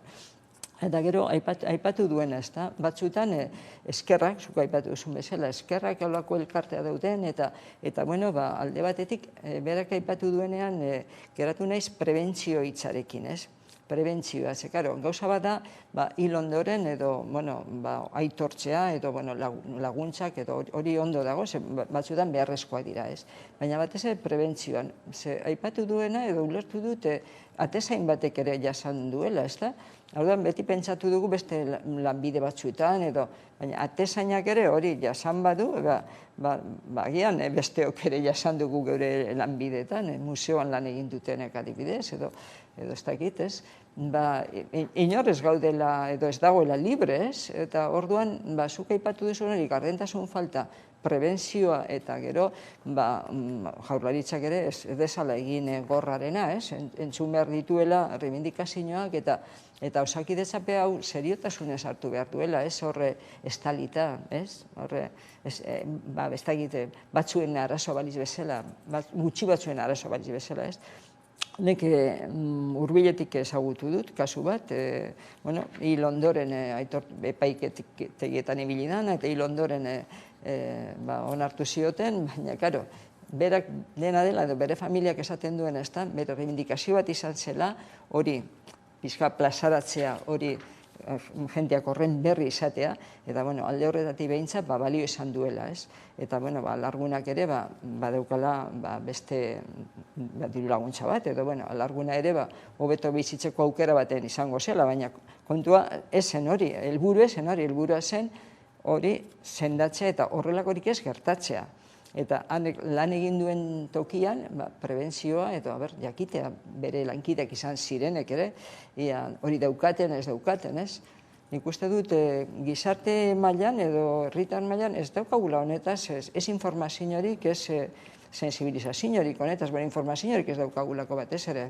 Nik uste dut nahi eta ez daukagula informazioa, azken finean, olako gauzak argitzen direnean, nik uste dut erantzunkizun bat egun beharko da, edo eskatu beharko dugu, ez nago esaten bakarrik indemnizazioa, baizik eta onartzea hau gertatzen ari dela, eta batez ere zuk esan duzuna, berriro gertaz dadin. Esan nahi dut, pausuak ematea,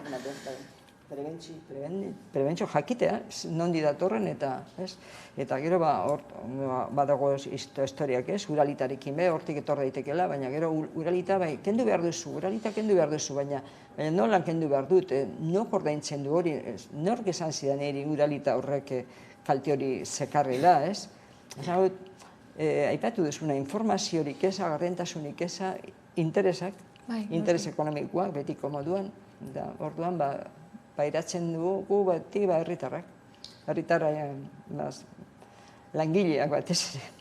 Langileak, herritarrak eta herritarrez gabiltzala, herritarren 4% benetako pobrezian bizi da Eusko Jaurlaritzaren datuen arabera, eta hori kezkagarria da, baina baita elikagaien bankuak mirariak egiten ari direla, diru gutxiagorekin, janari kopuru bera erosteko ere. Nik ikusten dudana da, olako eragileek kriston lan egiten dutela, baina instituzioen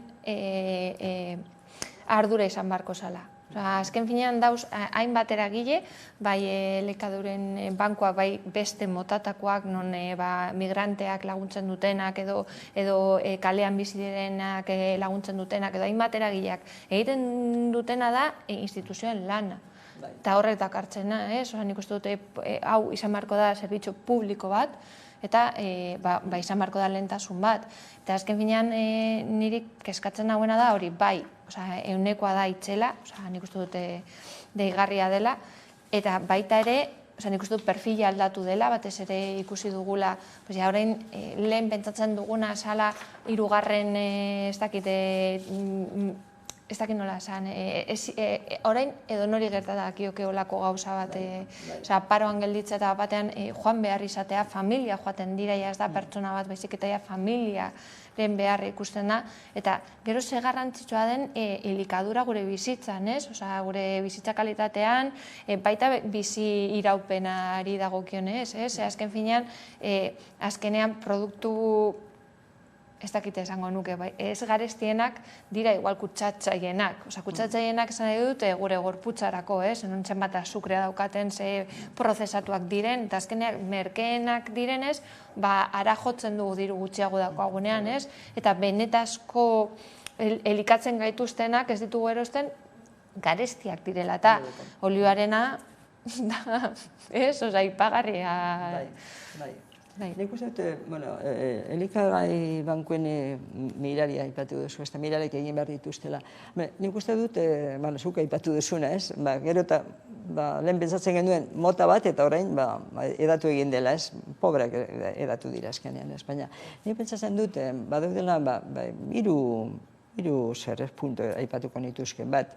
Denok irabazten dugu pizkatxo bat gehiago, baina ez prezioak igon diren mailara ez garela heltzen. Hau da, gero eta pobreago garela, ez? Bai soldatapekoak eta bai jubilatuok, ez? Generoa begira zenbat igotzen den, eski beldurgarria da, ez? Dendara joatea, edo gasolina hartzea, edo gauza guztiak garestitu dira izugarri. Orduan, gure eroste maila jatsi egin da gure zera maila, ez? Deno garala, esan nuen, pobreagoak. Orduan, geu pobreago bagara, emauteko gutxeo daukagu, hori argi da garbi, ez? Nahikoa da batzutan etxeko ekonomiari aurre egitea, ez? Eta gero beste alde batetik, pentsatzen du bere, agian individualistagoa beba garela, gizarte moduan individualistagoa beba garela. Eta gero badago beste sektore bat edo beste talde bat kritikoa dena elikadura, elikagaien bankoekin. Elikagaien bankoen kritikoa da, zergatik voluntarioek egiten duten lana, zuk aipatu duzun bezala, ikaragarria da eta txalogarria da eta eskertzekoa da, bai. Baina voluntario horiek non biltzen dituzte janariak? Superfizie handietan. Nolako janaria saltzen dizkigute kasu horietan edo usten dituguan kutxatan. Iraungitze data oso hurbil daukatenak. Orduan, superfizie handia zer egiten dute. Pila bat saltzen dute, negozio handia egiten dute, negozio ikaragarri egiten dute, eta iraungitzetik hurbil daudenetatik libratzen dira. Orduan, kentzen digu lan hori, eta horrez gain, diru bat lortzen dute,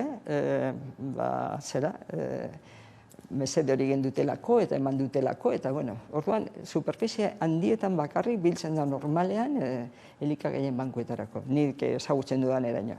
Eta nekez bilduko da, inguruko ez dakite koizlen gandik edo, ez? Orduan, hori da nik uste dut elikagai bankuek daukaten gabezia bat edo kritiko dagoen jentea horregatik, ez? Eta gero, biltzen dituzte ikargarrizko biltegietan izaten dute genero hori, ez da? Biltegi hori zenbat kostatzen dira, nok ordaintzen ditu. Ematen dugun dirua, zer da, biltegiak ordaintzeko, ez? Orduan, hor badago jente bat kritikoa dena, ez?